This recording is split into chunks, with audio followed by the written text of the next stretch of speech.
Hello मेरे प्यारे साथियों, कैसे हो आप सब। उम्मीद करता हूँ आप लोग मस्त होंगे। सो हंसते रहिए, मुस्कुराते रहिए, स्वस्थ रहिए और मस्त रहिए।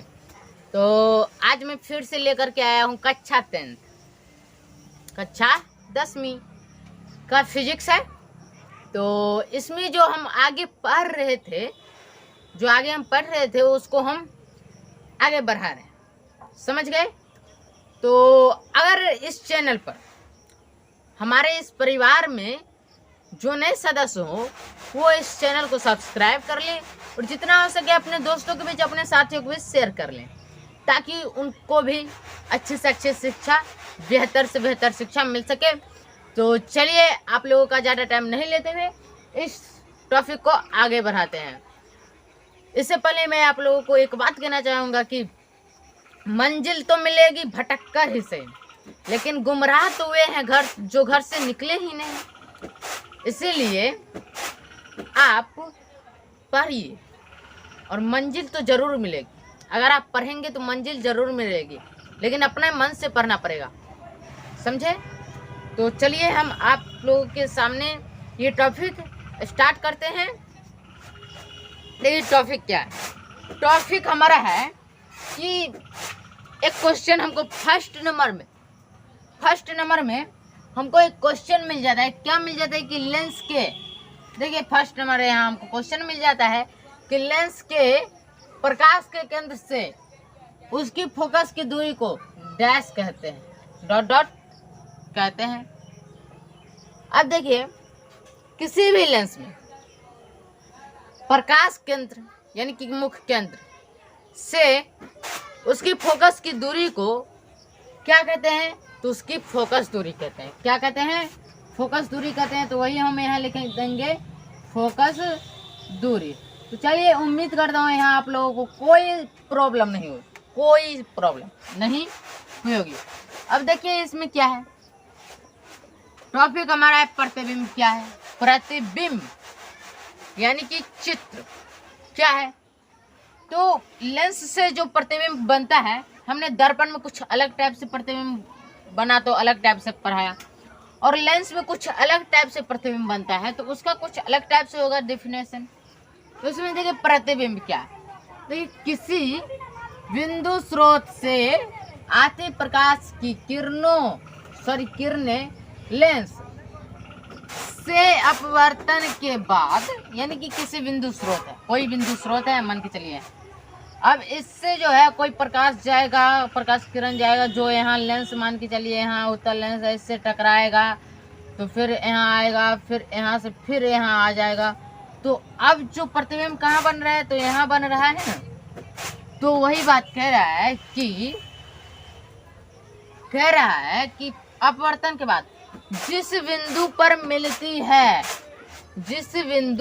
मिलती है या जिस बिंदु से आती हुई प्रतीत होती है, मतलब आभास होता है, उसे क्या कहते हैं, बिंदु स्रोत का प्रतिबिंब कहते हैं। यहाँ तक आप लोग समझ चुके होंगे, उम्मीद जो हमको है, क्योंकि इतनी आसानी से इतनी धीरे से हमने बताया तो आप लोगों को समझने में कोई दिक्कत नहीं हुई, कोई डाउट नहीं हुई होगी। अब देखिए प्रतिबिंब का शादी विवाह हुआ तो उसका जो संतान हुआ, 2 संतान हुआ। उस संतान में एक का नाम पड़ा वास्तविक, दूसरा का नाम पड़ा काल्पनिक यानी कि आभासी। तो वास्तविक प्रतिबिंब अर्थात हमको क्वेश्चन ये है कि प्रतिबिंब कितने प्रकार के होते हैं। प्रतिबिंब कितने प्रकार के होते हैं, तो प्रतिबिंब 2 प्रकार के होते हैं, जिसमें पहला हो जाता है वास्तविक, इधर होगा, और दूसरा हो जाता है काल्पनिक, जो इधर होगा। वास्तविक और काल्पनिक, जिसको आभासी भी हम बोलते हैं। तो देखिए प्रतिबिंब कितने प्रकार के होते हैं, 2 प्रकार के, वास्तविक प्रतिबिंब, काल्पनिक या आभासी प्रतिबिंब। तो उम्मीद करता हूँ यहाँ तक आप लोग समझ चुके होंगे, यहाँ तक आप लोगों को समझने में कोई भी परेशानी नहीं हुई होगी। तो चलिए हम नेक्स्ट टॉपिक पर चलते हैं। नेक्स्ट टॉपिक क्या कह रहा है वो देखते हैं। तो चलिए हम नेक्स्ट टॉपिक पर चलते हैं। तो हम इसको मिटा लें, इसको मिटा करके फिर हम नेक्स्ट टॉपिक पर चलते हैं। इससे पहले कि आप इसका स्क्रीनशॉट लेना चाहते होंगे तो आप इसका स्क्रीनशॉट ले सकते हैं। मैं साइड हो जाता हूँ। लगभग आप लोग इसका स्क्रीनशॉट ले चुके होंगे, तो चलिए हम इसको मिटाते हैं। तो प्यारे साथियों, अब हम आ गए नेक्स्ट टॉपिक। जो हमारा टॉपिक है वास्तविक प्रतिबिंब और काल्पनिक प्रतिबिंब का परिभाषा क्या है, किसे कहते हैं, उस टॉपिक पर। और इससे आगे एक दो और टॉपिक है जिसको हम चर्चा करने वाले हैं। तो चलिए हम पहले चर्चा करते हैं वास्तविक प्रतिबिंब का, कि वास्तविक प्रतिबिंब होता क्या है, अर्थात वास्तविक प्रतिबिंब क्या है, इससे आप क्या समझते हैं। तो चलिए हम इसको देखते हैं। तो इसमें देखिए कह रहा है वास्तविक प्रतिबिंब। वास्तविक प्रतिबिंब किसी बिंदु स्रोत से आती किरणें अपवर्तन के बाद जिस बिंदु पर वास्तव में मिलती है, वास्तव में, फिर से देख लीजिए, किसी बिंदु स्रोत से आती किरणें अपवर्तन के बाद जिस बिंदु पर वास्तव में मिलती है, उससे उस बिंदु स्रोत का वास्तविक प्रतिबिंब कहते हैं। यहाँ तक उम्मीद करता हूँ आप लोगों को कोई डाउट नहीं हुआ होगा, जो हमें उम्मीद है। और आप लोगों को अगर डाउट है तो कमेंट सेक्शन में लिख दीजिएगा कि इस टॉपिक पर हमको डाउट है।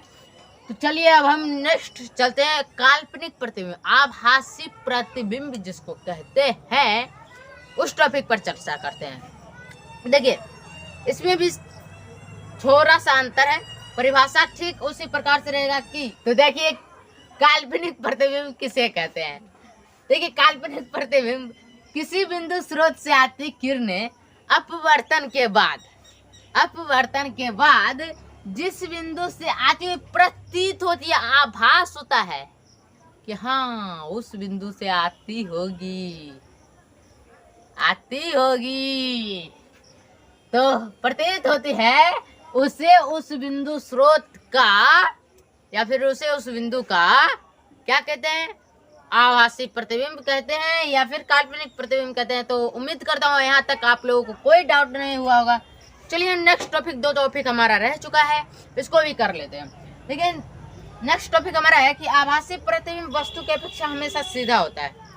आभासी प्रतिबिंब जिसको हम काल्पनिक प्रतिबिंब कहते हैं, वो वस्तु की अपेक्षा हमेशा सीधा होता है। अर्थात इस बात से आप ये भी समझ चुके होंगे कि जब आभासी प्रतिबिंब वस्तु की अपेक्षा सीधा होता है तो वास्तविक प्रतिबिंब वस्तु की अपेक्षा उल्टा होगा।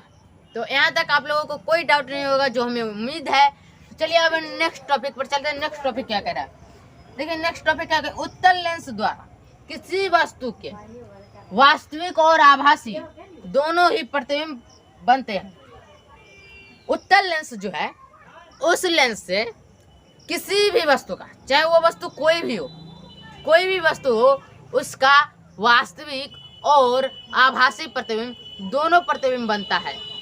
किसका, तो यह हो गया अब उत्तल लेंस का। अब देखिए अवतल लेंस में क्या होता है कि अवतल लेंस द्वारा जो प्रतिबिंब बनता है वो सिर्फ और सिर्फ आभासी होता है। तो यहाँ हम लिख सकते हैं, कहीं लिख दे, चलिए यहाँ लिख देते हैं, यहीं लिख देते हैं, अवतल दर्पण द्वारा बना प्रतिबिंब आभासी होता है। जगह कम है फिर भी लिख देते हैं, अवतल दर्पण द्वारा बना प्रतिबिंब आभासी होता है, हमेशा आभासी होता है। अवतल दर्पण द्वारा, सॉरी अवतल लेंस होगा, अवतल दर्पण लिख दे रहे हैं, अवतल लेंस द्वारा बना प्रतिबिंब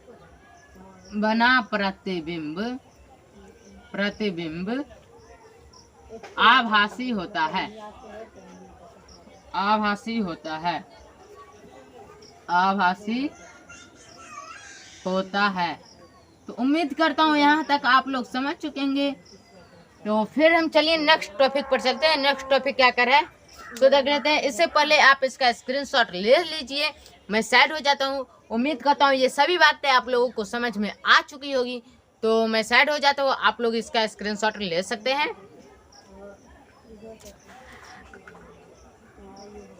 लगभग आप लोग इसका स्क्रीनशॉट ले चुके होंगे। तो प्यारे साथियों, आज का क्लास हम यहीं रखते हैं, फिर इसके नेक्स्ट पार्ट जो है उसमें हम पूरा समाप्त कर देंगे। तो चलिए आज का क्लास हम यहीं रखते हैं, तो फिर मिलते हैं किसी ने। लगभग क्लास चला होगा 11 मिनट, 10 से 11 मिनट चला होगा। तो फिर मिलते हैं किसी नेक्स्ट वीडियो में। तब तक के लिए हंसते रहिए, मुस्कुराते रहिए, स्वस्थ रहिए और मस्त रहिए। तो फिर मिलते हैं किसी नेक्स्ट वीडियो में। तब तक के लिए जय हिंद।